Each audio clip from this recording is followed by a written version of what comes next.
Bismillahirrahmanirrahim. Assalamu alaikum. Welcome to Newsroom. I'm your host, Khalid. Today is the 20th of September 2022, and these are the stories that we'll be discussing during the course of the show. We'll begin with our Prime Minister and our Foreign Minister who are in the United States to attend the UNGA, and at the same time, Bilawal Bhutto Zardari Sahab has also emphasized during a meeting with Thomas West, who was a US representative on Afghanistan, for a stable future as far as the neighboring country of Afghanistan is concerned. This is going to be our first segment. Our second segment concerns the flood and relief and rehabilitation efforts that are happening across the country with the help of the government, with the help of the forces, the NGOs, as well as the local populace. How important is that? How long is it going to take for Pakistan to come out of the current devastation that it is embroiled in? This is our second story. Then we will be talking about the pediatric COVID campaign. Minister for National Health Services and Regulation has asked all the parents to let their children be vaccinated, children who are between the age of 5 and 11 years.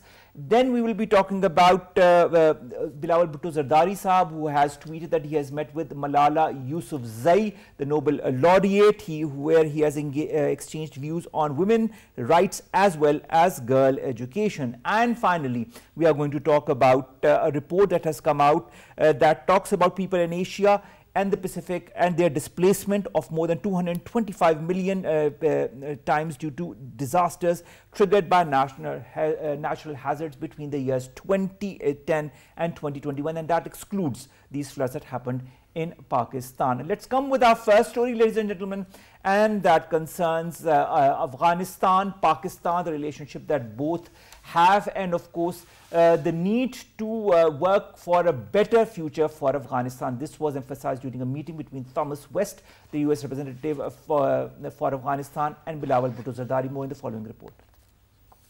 Afghanistan has been suffering through a grave humanitarian crisis after the hasty US withdrawal from the war-ravaged country. The human tragedy exacerbated by the United States' decision to freeze the Afghan central bank's assets and the international sanctions that have crippled an already fragile economy. Foreign Minister Bilawal Bhutto Zardari has stressed that a peaceful, stable and prosperous Afghanistan is a priority for Pakistan. Talking to the U.S. Special Representative for Afghanistan, Thomas West, the Foreign Minister Bilawal Bhutto Zardari emphasized the significance of continuing the international engagement with the interim Afghan government for lasting peace and stability in Afghanistan and beyond. Earlier, addressing the Shanghai Cooperation Organization, Prime Minister Shehbaz Sharif emphasized that it would be a big mistake to ignore Afghanistan, calling on Western powers to unfreeze Kabul's financial assets and help the war-ravaged nation build a sustainable economy. The Prime Minister urged the participants to work together to support education, health, job opportunities, industry and agriculture in Afghanistan. Pakistan has always stressed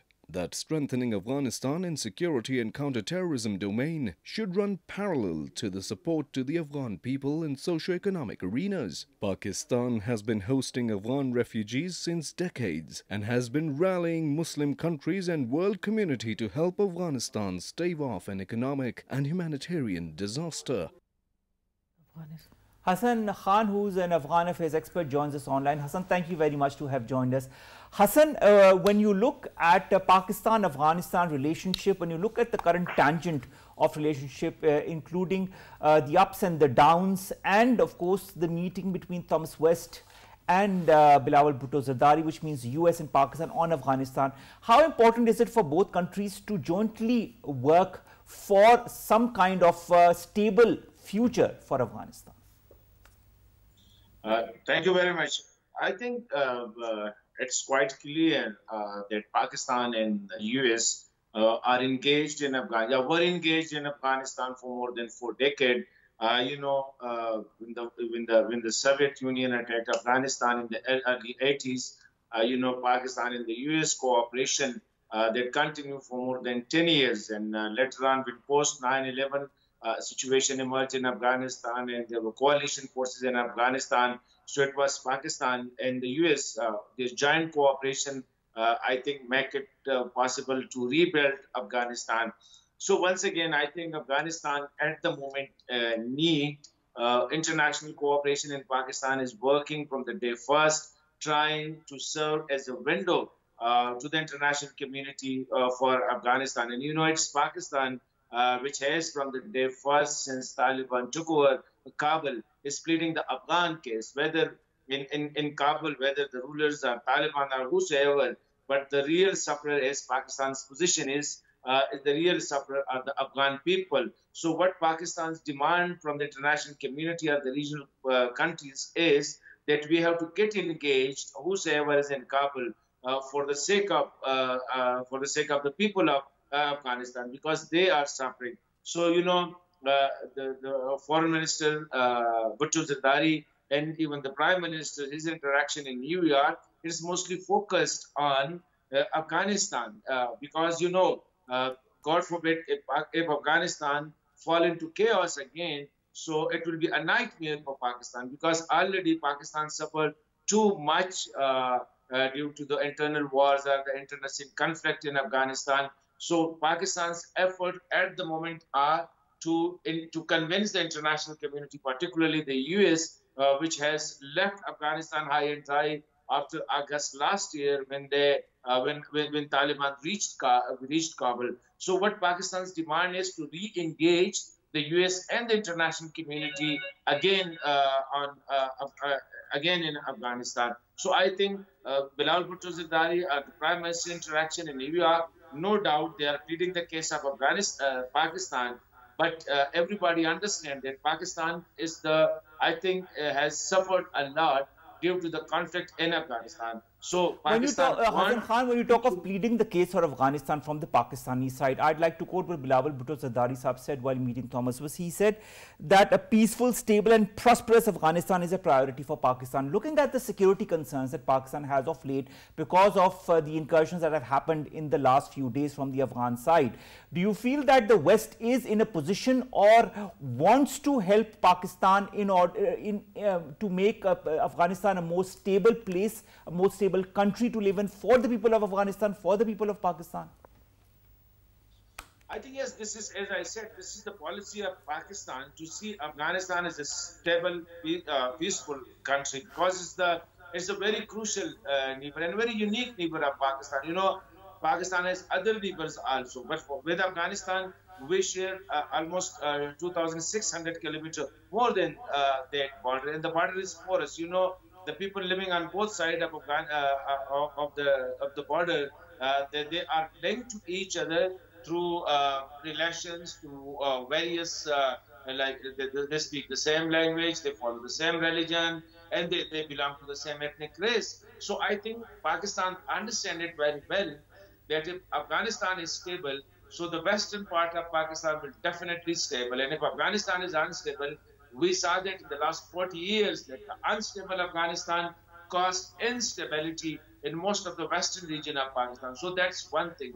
The second part of the question, that how the West can help Pakistan to stabilize Afghanistan. I think Afghanistan is not Pakistan's responsibility to stabilize it. To stabilize Afghanistan, it is the shared responsibility of the international community. More than 50, the forces of more than 50 countries were engaged in Afghanistan for more than 2 decades. So now, and Afghanistan has gone into, I think, there's a total destruction, physically, politically, institutionally. So I think it's not, Pakistan can't do it alone, even if the world helped it also. But it is the world who has to come forward and especially re-engage the international, the regional powers and all the 6+ neighbors of Afghanistan. So I think at the moment the West has locked its door in Afghanistan and it has gone away. So this is a bad policy. And what Pakistan want the West and the US to be back in Afghanistan, at least play its role in the reconstruction, in the rehabilitation, in building the institutions and helping the Afghan people to get access to education, to get access to health and other facilities. Well, Hassan, you talk of international engagement and international assistance, that is the need of the hour, and not just Pakistan that should be helping Afghanistan. The fact remains that there is not as much international engagement as we would have hoped there would be. following the US exit from Afghanistan. There's also a lack of economic assistance to Afghanistan as we speak, apart from some money that is coming from different corridors such as through the United Nations. How can the current government in Afghanistan take measures that are necessary in order for that aid to come by, in order for some stable economic stabilization to prevail in their country?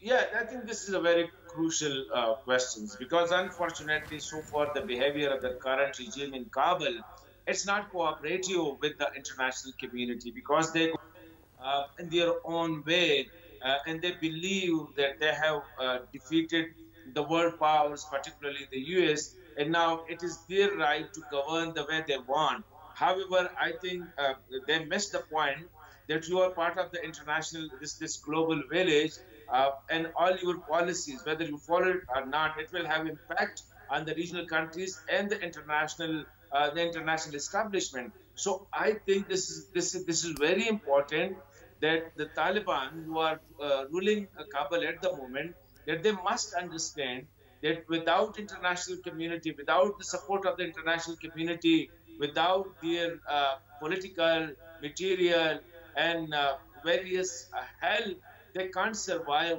They can't govern the countries properly, because definitely you need the international support, financial support. Definitely you need to get engaged for the banking system, for the with the world financial system. You have to do business with the world. So I think, unfortunately, the Afghan Taliban at the moment, they are not understanding this point. They say that our way is a highway, and I think the world is not accepting it. Look, it is a very small thing, and that is the women education. They have stopped the girls from going to school for the last more than 1 year now. And I think what the international community demand is to let the women study in school. And it is how they should study in school. I think it is up to the Taliban, whether the Taliban want to have separate schools for women, whether the Taliban want to have separate classes for women. I think the world is not interfering in that. However, the problem with the Taliban is that they say the world shall not dictate us. I think this is not dictation.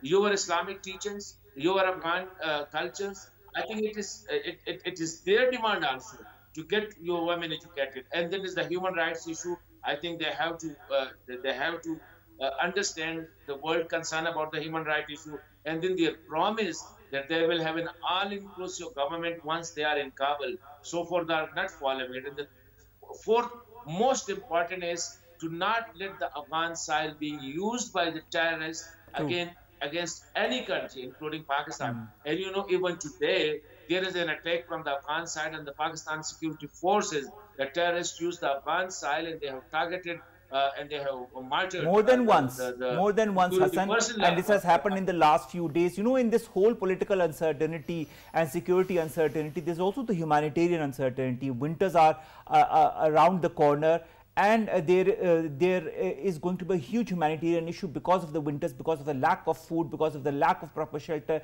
the lack of proper clothing. There could be mass exodus of people from Afghanistan into neighboring countries, including Pakistan. Is Pakistan ready to have more, humanitarian, to give more humanitarian assistance to people coming from Afghanistan, seeing that Pakistan is embroiled in its own economic tragedy?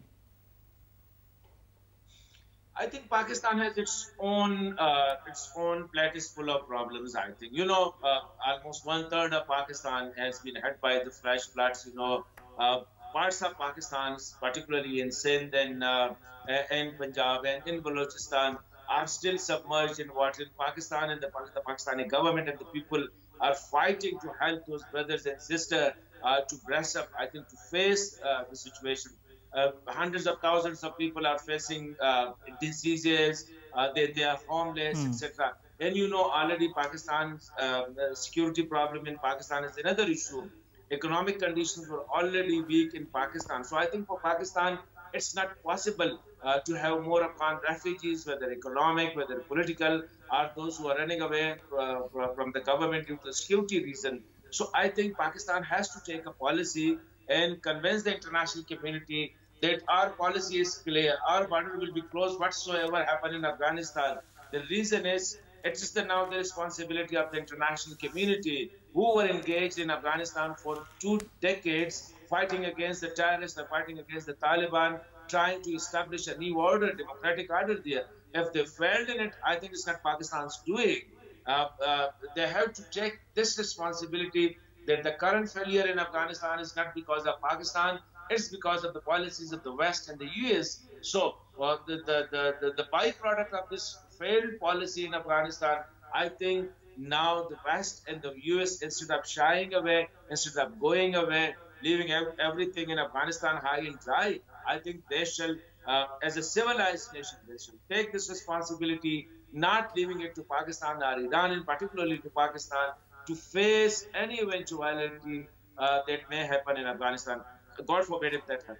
All right, Hassan, last question, very short answer. Between the will of any part of the Afghan government or the entire Afghan government to work for the benefit of their people or for the benefit of Afghanistan to actually implementing that into action, how much of change do you foresee in the coming months as far as women's education is concerned, as far as the Afghan Taliban, stabilizing their security apparatus, stabilizing the relations with the regional countries and stabilizing the influx of terrorist elements from within Afghanistan into other countries such as Pakistan is concerned?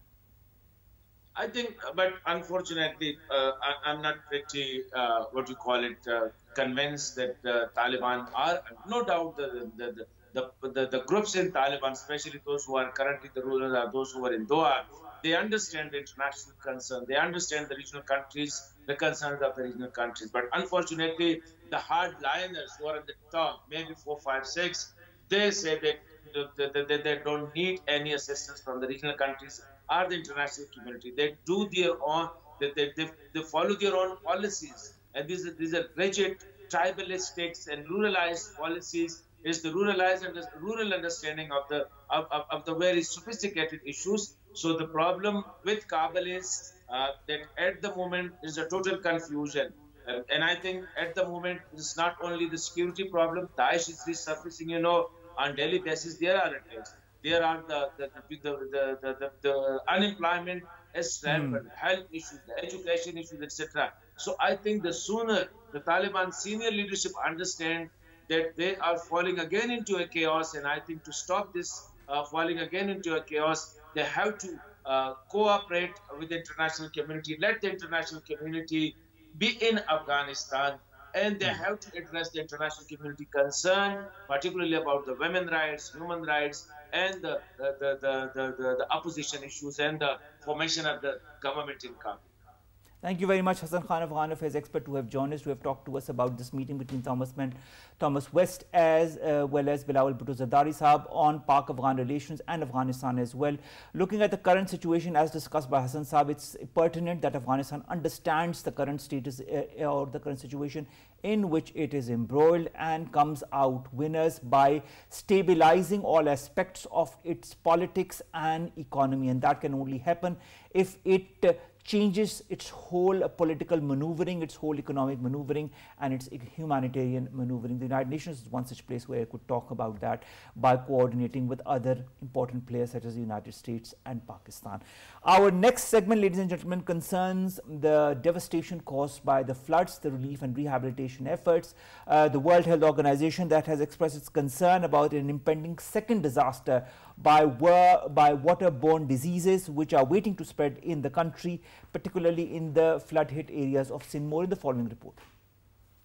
Pakistan is grappling with the destruction caused by unprecedented climate-induced calamity. Sindh has been particularly hit hard, with Manchar Lake witnessing a surge in its water level in recent days as floodwaters from the north and hill torrents from Balochistan flow southwards, leaving behind a trail of deaths and destruction. The World Health Organization has expressed its concern about an impending second disaster of water-borne diseases waiting to spread in flood-hit areas of country. WHO Director General Tedros Adhanom Ghebreyesus called for donations to save lives and prevent more sufferings as a potential wave of diseases and deaths awaited the flood-hit Pakistan. Prime Minister Shehbaz Sharif addressed the Shanghai Cooperation Organization summit held in Samarkand, Uzbekistan, and brought to light the many threats that were escalating in Pakistan in the aftermath of the wide-scale flooding. Floods from record monsoon rains and glacial melt in the mountainous north have affected 33 million people and killed more than 1,540 since June the 14th, washing away homes, roads, railways, livestock, and crops in damage estimated at $30 billion. Climate change and extreme weather led to the flooding, which submerged nearly a third of the country and casted global warming as existential threat to humanity. Now, to discuss this in detail, we've been joined by two guests. The first guest is in the studios, the second is online. In the studios, we've been joined by Shandana Khan. She's the CEO of the Rural Support Programs Network. Thank you very much, Shandana, to have joined us. And in the studios, in online, we've been joined by Dr. Sardar Shoaib Khan Sadozai. He's a consultant general medicine. Dr. Saab, thank you very much to have joined us. Let's begin with Shandana. Shandana, the Asian Development Bank is helping Pakistan. Other countries are bringing aid and relief goods to Pakistan. The armed forces, the governments are doing whatever they can. The people on their own, the NGOs are also helping out. Is this enough? Well, no, it's not enough. I think it is sort of gaining speed. But I think that, we have to look at the global situation also. What the priorities of the world are and have become. And also we have to look at ourselves. Even the small resources that we have as a country can certainly be used much better. And one of the things that we do, we are a group of 9 rural support programs, and the big ones were set up by government, seed grants from government, like NRSP, like Sindh Rural Support Organization. And we have an outreach through community organizations in villages. So if you look at the flood affected districts, 116 are flooded, 81 are calamity hit. We are in 60 of those with a big presence, and we are covering 3.4 million households in those. That's a large population. Now we have worked with these people where they have made small dams, they've done flood protection work, they've done tree plantation, they've done other things. This is micro level work. All right. If we get commitment to do this on a big scale, then I think we can mitigate a lot of this in the future. We have the resources to do it on a big scale. I think that the resources that we have, even the public sector resources that we have, can be probably used better if they are used with the involvement of local communities. I'm not talking about big things, right? Big dams and big things. I am talking about, as we were saying earlier before the program, that by 2025 and even before that, some areas will experience drought. Well, look at Balochistan. Balochistan, those areas are flooded today, but there has been no planning even to do no mechanism, small dams. But this is the whole crux of the question. Did Pakistan expect so many rains to happen? This 300-400% more rains to happen this year? No, I don't think it expected. There was some expectation of more rains to happen, but to this extent is unprecedented as far as Pakistan is concerned. So we need to be future proof. We need to be climate ready as far as any future eventualities that could happen is concerned. Dr. Saab, coming to you and coming to the water-borne diseases, whether it be the report by the World Health Organization, whether it be other reports that have come up from the different governments, the numbers are staggering. Because we don't have the necessary facilities, because as per the WHO report also nearly 2,000 health facilities have been fully or partially destroyed. Then there's a lack of medicine, then there's a lack of proper sanitation. It is affecting and has affected women, children, elderly and men and those who are immunocompromised. What measures need to be taken in as if we were to kind of grade them importance wise in order to help those who are in need? Assalamu alaikum to you, Omar, and all your listeners. Thank you for inviting me. Yes, Omar, thank you for pronouncing the scale of the problem that we have currently. All these areas that have been hit, majority of them have been very impoverished areas from the beginning. There was a lot of malnutrition there. And a lot of these children were, malnourished, stunted, and these women were anemic. And now they've been hit by this calamity. There is a shortage of food. And on top of that, now these waterborne diseases are hitting. And as you mentioned, The statistics are coming in now that the diarrhea, gastroenteritis, hepatitis, typhoid, and malaria, and even dengue, Cholera. yes, cholera as well. So all of these diseases are increasing, and because there's water standing, these mosquito-borne diseases will increase further, and all of this is creating a further worsening the humanitarian crisis there is. And a lot of help needs to go into all these areas, and this help needs to be continuous. And it's not very hi-fi or expensive that needs to go, but it's just the scale of the area that's hit and the amount of people that needs it, and all the infrastructure is obviously destroyed as well. Just you mentioned the health facilities have been destroyed, so a very large scale operation needs to happen on a national and international level. You were just mentioning about global climate change and these rains that have hit. We need to remember that Pakistan has only contributed less than 1% of global, greenhouse gases. Carbon emission. And Pakistan is in the top 10 in terms of most vulnerable people. So actually, it's what has been caused by others, and we are the ones suffering. So there is actually a moral responsibility of the whole world to look into this humanitarian crisis. I understand, Dr. Shoaib, there needs to be a moral responsibility, and it is a responsibility of each and every citizen of Pakistan, and also of those who belong to important international organizations, to help those who are in need in Pakistan. That was also said by Antonio Guterres when he was here a couple of days back, when he, of course, saw from his own eyes of the devastation, the extent of devastation that had happened in Pakistan. You yourself were in different areas of Pakistan along with your team a couple of days back, where you witnessed firsthand the devastation that was caused to the people. How can one bring the necessary medicine, the necessary food, the necessary clean water to those who are in need? Okay, so this is, I think this needs to be a very coordinated effort. My experience when I went there with Insaf Doctors Forum and UNGA Foundation was that the army that was deployed there was really helpful.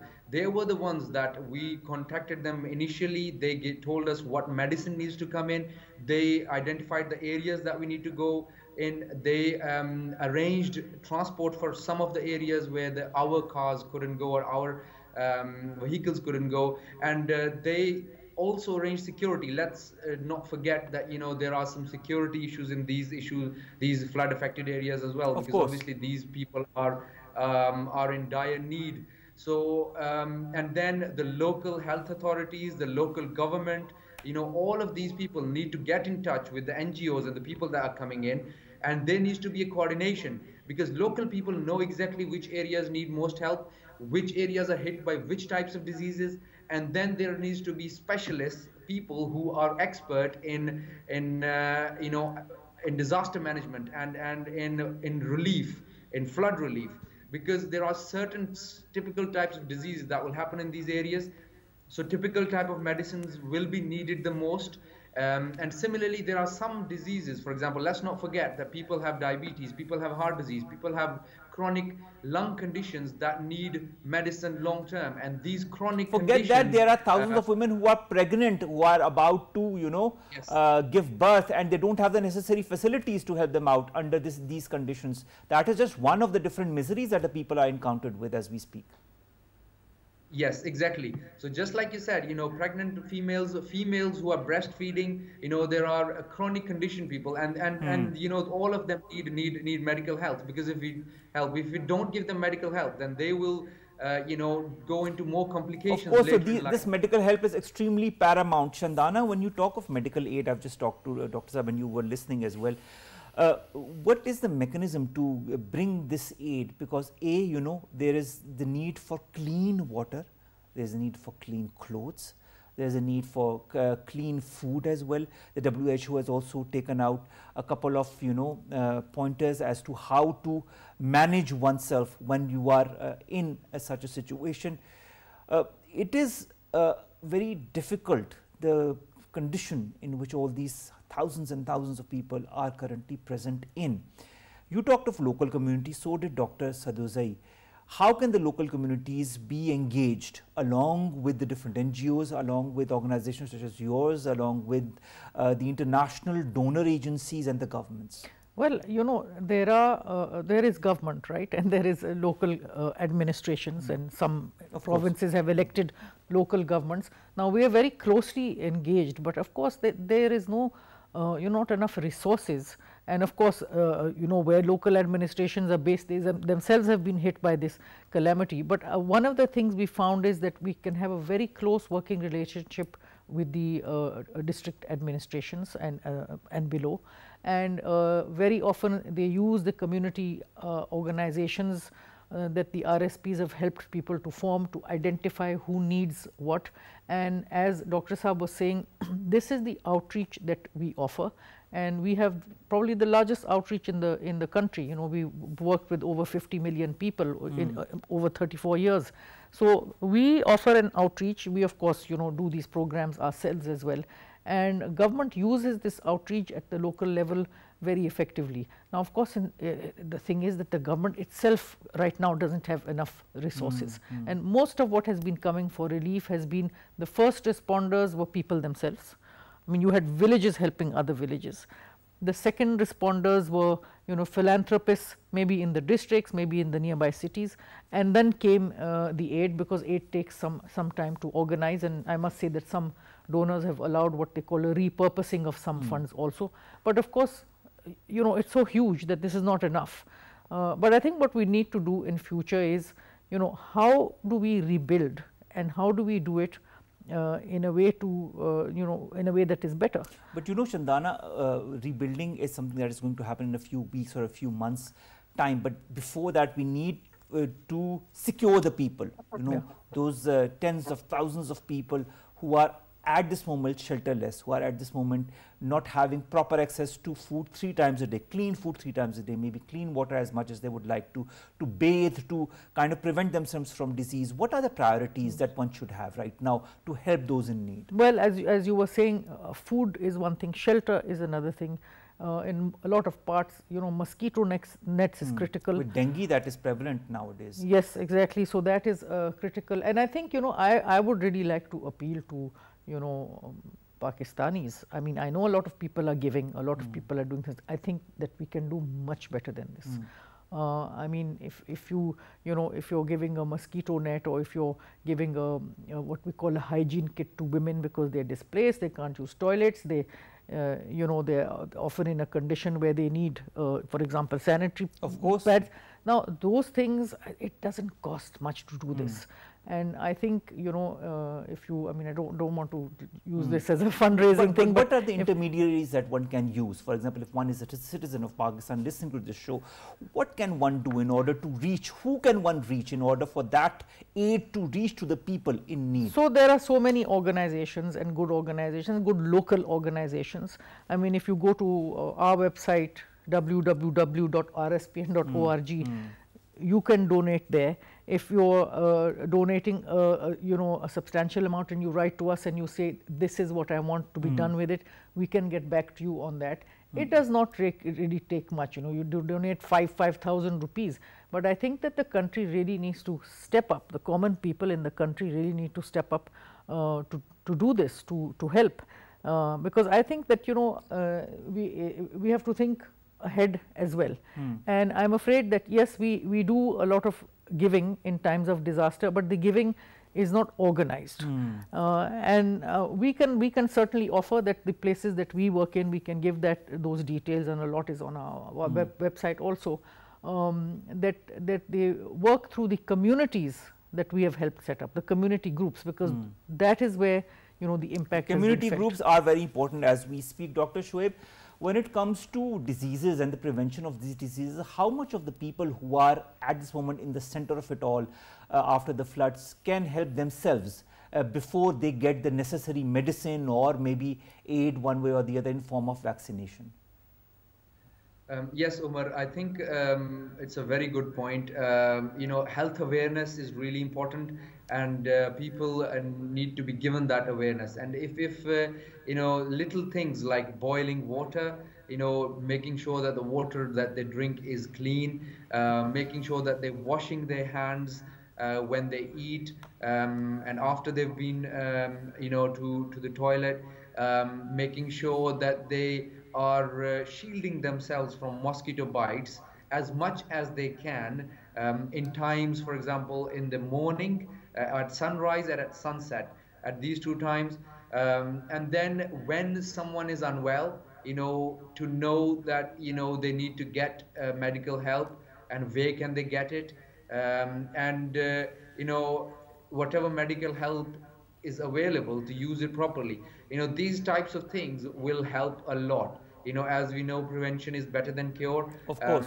Yes, people will get ill, but if these, little things are conveyed to these people who are in this difficulty, they can avoid a lot of these waterborne diseases. They can avoid these malaria, dengue, and if someone does get ill, and they can get them to the hospital or to a medical camp in time, they can be given the right medicine, they can be given the right fluids, and they can be managed in time. This management in due time is extremely important, Dr. Shoaib, and I think this is the need of the hour, not only to be understood by the people who are in the center of it all, but also to all of those organizations and the local governments and the armed forces who are helping those people out. Finally, Shandana, when we look at the relief and rehabilitation and helping the people out, it's going to be a very, very long road ahead, but it's going to be a very arduous road at the same time. How important is the commitment of each and every single person who is involved in the relief and rehabilitation so that the country can come out of the current crisis? Well, of course, commitment is the first thing, right? The willingness, the commitment. Are we committed enough? I think so. Although we have so many diverse problems and issues, I think that we can find resources for this, whether we raise them ourselves, whether we divert money for this. I do not think we can find all the resources, but probably a third of the resources. I mean, we are about to propose a plan where we can rebuild about the livelihoods of what 3 million households. That is a lot of people. So like about 20 million, 22 million people. And that is housing and restocking livestock, agriculture, doing health sessions. Rebuilding all the barrages, rebuilding the houses, rebuilding and making the necessary arrangement for the crops as well. Yeah. So giving agriculture inputs where so community level work, and this is not we think what we do is quite cost effective because there is community contribution in it. We have done it before, it is nothing new. Unfortunately, a lot of what we have done has gone, especially in Sindh and Balochistan, but I think that this is perfectly doable, and the government is aware of this. The government has approached us for this plan. So yes, we just need to get on track and do the work. Well, we are on track, but we need to be more aggressive as far as remaining on that track and remaining for all the weeks that are to come, the months that are to come, so that Pakistan can manage to stabilize itself and then become future proof for all the climate calamities that could happen in the next couple of years. Who knew that these floods would endanger Pakistan the way they have endangered our country this year? Thank you so very much, Shandana Khan, CEO, Rural Support Programs Network. Thank you so very much, Dr. Sardar Shoaib Khan Yousafzai, Consultant General Medicine, to have joined us to talk about this very important issue, that is the relief and rehabilitation in Pakistan in the wake of all the diseases, waterborne and otherwise, that the people who have been affected by the floods are engulfed in. Let's look at a proper and strong way forward. Let's hope that the road is not as long as we've predicted. Let's come to the last three stories very quickly. The first concerns the COVID vaccination program for children that has begun in Pakistan. The government is set to launch a campaign to vaccinate children between the ages of 5 and 11 years to prevent them from COVID-19. The Health Minister Abdul Qadir Patel has inaugurated the campaign in F9 Park in Islamabad, and he says the main aim of this campaign is to prevent further transmission of disease and immunize children against COVID-19, and he has also urged the parents to let the children be immunized just like polio. I hope that the parents understand the importance of this in the whole scenario where a lot of people are getting sick, where a lot of people are getting dengue and other diseases. It's important to vaccinate and to prevent your children from any disease, including COVID. Next, Foreign Minister Bilawal Bhutto Zardari Saab met with Malala Yousafzai, the Nobel Prize laureate, on his US tour to attend the UNGA's 77th session. He met her in New York. Both exchanged important views on women's rights and girls' education. This was also tweeted by Bilawal Bhutto Zardari Saab, and he talked about the importance of women's rights and girl education as well in the whole context of the climate catastrophe and the whole number of schools that have been destroyed and the difficult days ahead for Pakistan as well. And finally, ladies and gentlemen, a report that was released on Monday by the Asian Development Bank and the Internal Displacement Monitoring Center called the Disaster Displacement in Asia and the Pacific, a business case for investment in prevention and solutions, talks about the displacement of the 225 million times that people have been displaced between the years 2010 and 2021. That does not include the displacement of the people because of the floods in Pakistan. The figure of 225 million displacements, of course, as I said, it does not include what happened in 2022, and the report finds that investment in the prevention of disaster displacement is the only sustainable course of action. How much is the world ready to invest in helping the people out, in preventing the disaster displacement? Only time will tell. There have been a lot of pledges made in COP26, and there will be a lot of pledges made in COP27 as well. But let's hope those pledges, translate into action. Action is the need of the hour, whether it be helping the people who have been affected by the floods in Pakistan or whatever is happening across the world. Translate all the pledges that you are doing into action. Allah Hafiz. We'll see you inshallah tomorrow.